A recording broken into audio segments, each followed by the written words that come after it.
Yo, what's up, everyone? We are back for this Monday slate. We got 6 games tonight. Let's get right into it. You can drop a like and subscribe down below.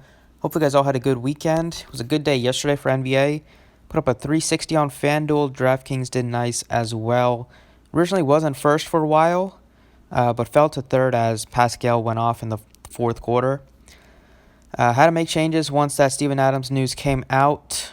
They tweeted out once that news came out on Twitter the changes, because we got to play Nerlens Noel on both sides. So only one that played Dennis Schroeder. He was like barely owned, but he had a great game.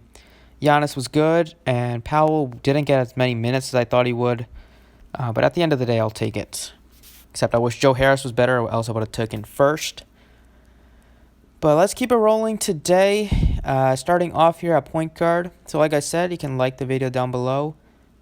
Just try to get at least 150 likes on the video. There are some very, very bad misprices on DraftKings today. We will talk about it. Starting off at point guard, I gotta like Fred VanVleet a lot at 6,900. His price tag is up there, but the Raptors just got some big injury news with Lowry's gonna miss some weeks. Serge Ibaka's out indefinitely. They're already a pretty thin team.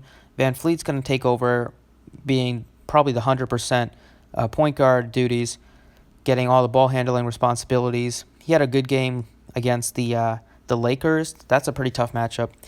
It is a back-to-back, but they don't have to travel, playing in LA again.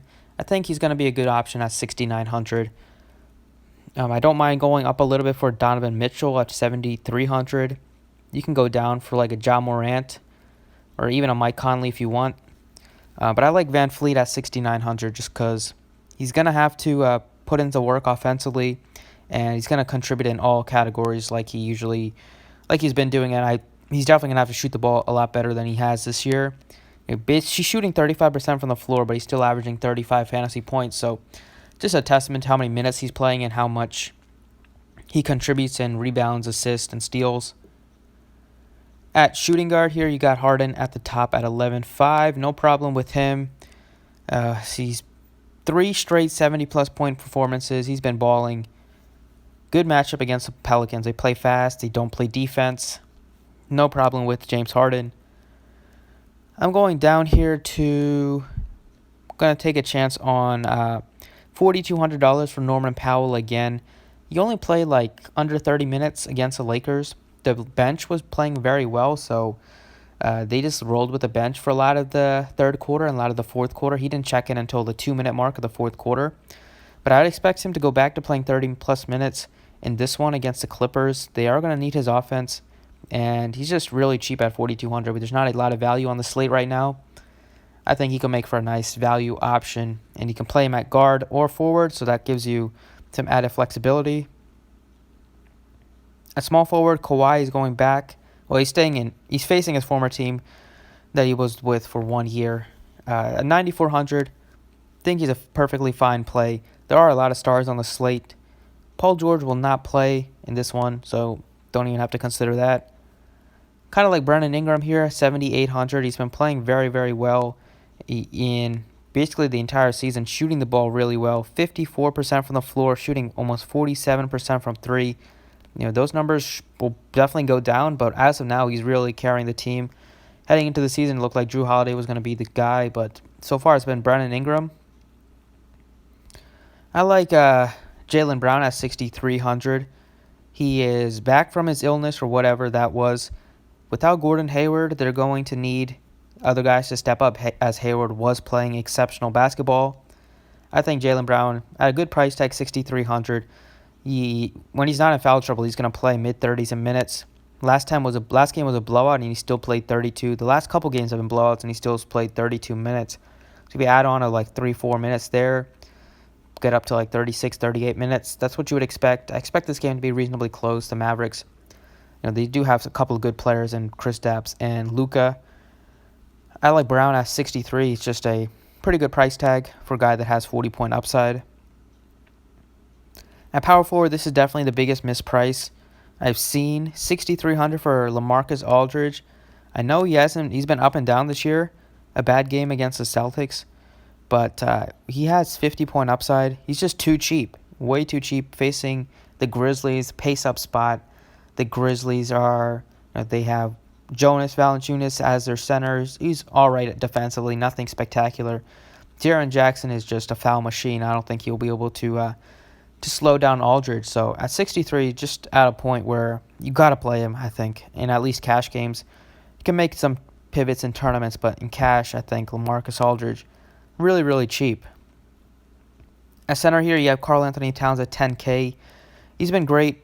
The matchup, it is a back-to-back, and he did play in overtime. He played 41 minutes, so that's not ideal. And also, Blake Griffin is back, so we'll see how many minutes he's going to play, but he's going up against a big Detroit front court.